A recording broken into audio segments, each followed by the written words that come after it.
Comme 10 autres métropoles, Grenoble passe en zone d'alerte rouge renforcée. Les premières mesures entreront en vigueur samedi. Les bars se préparent à fermer à 22h maxi à partir de lundi. La saison de sport d'hiver n'a pas encore débuté, mais en Oison, c'est un nouvel équipement qui finit d'être installé. L'Odol Express reliera Almont à Eauze en 8 minutes et pourra transporter jusqu'à 2000 personnes par heure. Standard 216, gardien du temple des transports en commun de l'agglomération grenobloise de 1960 à nos jours. À l'occasion des Journées du patrimoine, les bus rouges et blancs étaient de sortie. Bonsoir à tous, bienvenue dans ce JT du jeudi 24 septembre 2020. Toutes les heures à partir de 18h, l'essentiel de l'actualité du Grand Grenoble en moins de 10 minutes. Entre rouge et rouge extrême, Grenoble fait partie des 11 territoires fléchés en zone d'alerte renforcée mercredi soir par le ministre de la Santé, l'Isérois Olivier Véran. Le taux d'incidence a dépassé les 150 cas pour 100 000 habitants. De nouvelles restrictions vont s'appliquer pour lutter contre la circulation de la Covid-19.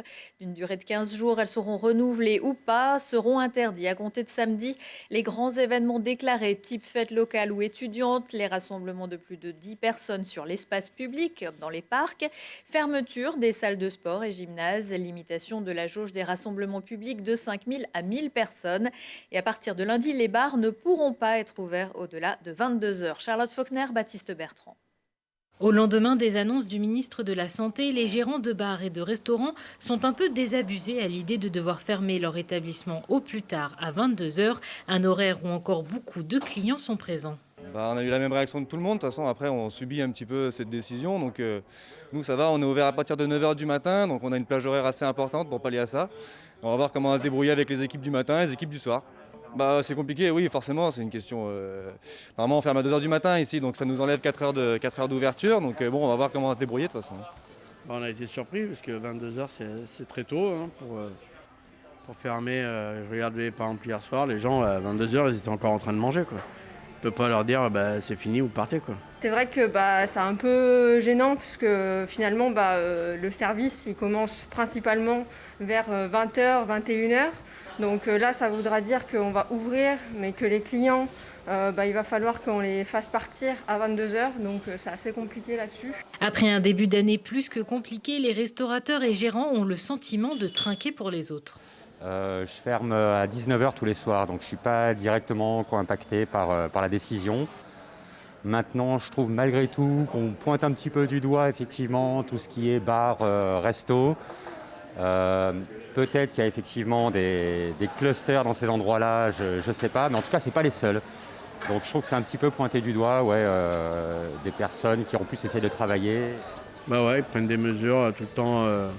Les restaurateurs et les bars qui prennent dans la gueule, alors que nous, au contraire, depuis le début, depuis juin, qu'on a rouvert, on essaye de bien pratiquer les espacements, les gestes barrières, imposer aux gens le port du masque.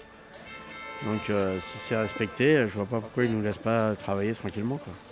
Le préfet de l'Isère devrait annoncer vendredi l'horaire exact de la fermeture. En attendant, les établissements doivent déjà réfléchir à une nouvelle organisation pour le début de semaine prochaine.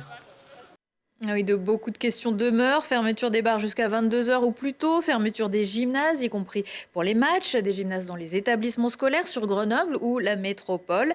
Le préfet de l'Isère qui a rencontré les élus locaux se prononcera vendredi en fin d'après-midi. Et parmi les premières conséquences directes, l'annulation du congrès des maires de l'Isère qui devait se tenir le 17 octobre à Alpexpo. 1600 personnes s'étaient déjà inscrites. Prochain congrès à l'automne 2021. Alpexpo où l'ambiance devra encore être électrique vendredi pour un nouveau conseil métropolitain. Le président Christophe Ferrari, les 20 vice-présidents élus une semaine plus tôt et les conseillers doivent désigner les participants à différentes commissions, sauf que planera toujours l'ombre de la discorde. L'ADES et quelques écologistes ont déposé plusieurs recours en juillet contre l'élection de Christophe Ferrari et plus surprenant contre l'élection des vice-présidents. Certains écologistes essentiellement pour des questions de droit. Le groupe UMA, celui des écologistes insoumis, Génération et Citoyens, explique qu'il s'agit de démarches extérieures à leur groupe. C'est peut-être le moment d'en rajouter une couche. La neige est attendue vendredi après-midi sur les massifs isérois à partir de 1500 mètres. Au coup d'envoi de la saison d'hiver en Oison, un nouvel équipement permettra de relier Almont à Eauze en 8 minutes pour les skieurs, mais pas que. Un vrai projet de mobilité douce. Les explications de Lina Badreddine. Relier la plaine de Loisan aux stations d'altitude, c'est la mission de l'Odol Express, un ascenseur valléen qui rattache le fond de vallée aux stations d'Auze, Vaujany et de l'Alpe d'Huez. Une télécabine donc, qui fait à peu près 3 km de long. Elle a été construite pour un débit initial à 1100 personnes heure. Simplement, on espère que l'appareil sera victime de son succès, qu'il y aura des queues. Et donc, dans cette hypothèse, en fait, elle est configurée pour qu'on puisse augmenter le débit et passer à 2000 personnes heure. Avec l'Odol Express, les autocars, mais aussi les véhicules légers pourront se garer au pied de la télécabine dans des parkings prévus à cet effet. Ainsi, l'objectif est à la fois de leur éviter la dangerosité des routes de montagne, mais surtout de réduire l'empreinte carbone de la circulation routière dans cette zone. Donc cette télécabine, elle est destinée à toutes les mobilités, que ce soit l'été les cyclistes, puisqu'on est en été, les piétons. Elle est adaptée pour les PMR, les personnes à mobilité réduite, et puis aussi pour les skieurs. C'est indéniable qu'on va transporter toutes sortes de populations dans ces déplacements de mobilité douce. Tout le monde est compris.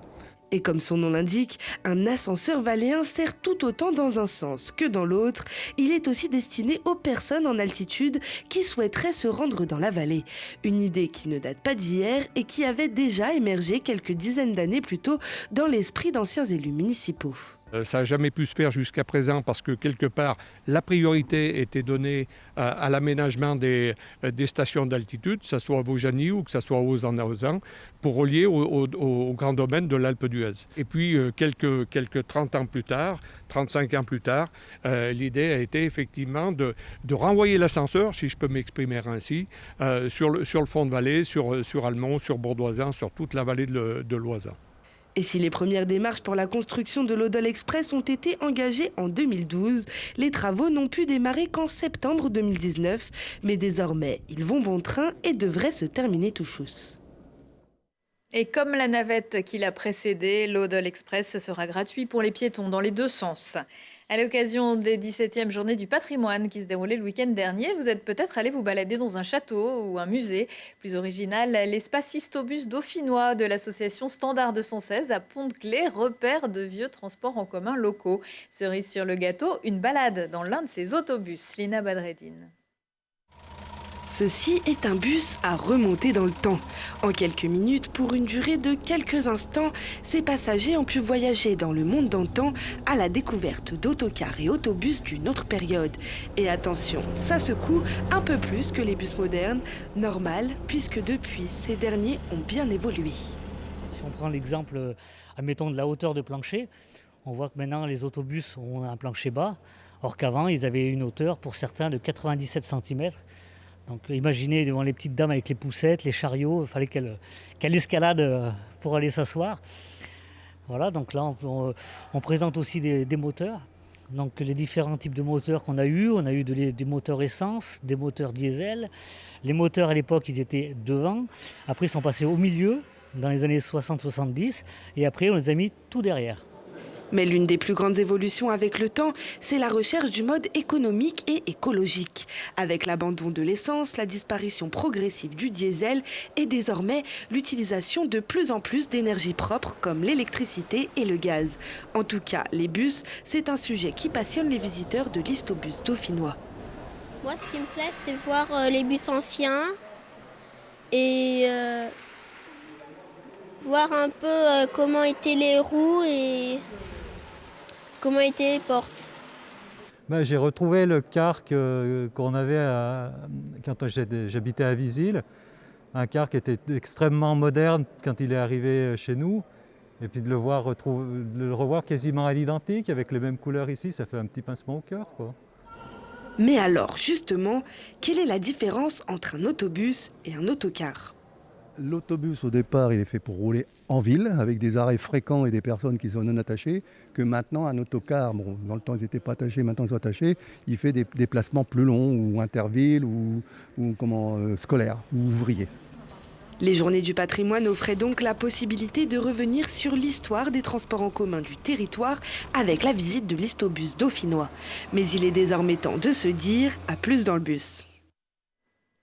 En dehors des journées du patrimoine, il est aussi possible de visiter l'Histobus en prenant rendez-vous par téléphone ou par mail. À 19h15, 20h15 et 22h15, si on parlait du secours en montagne avec une immersion au sein du PGHM de l'Isère et de la reconversion réussie de la snowboardeuse Sophie Rodriguez, passée de l'autre côté de l'objectif. Prochain rendez-vous avec l'actu dans 1 heure et en replay sur télégrenoble.net. Excellente soirée à tous.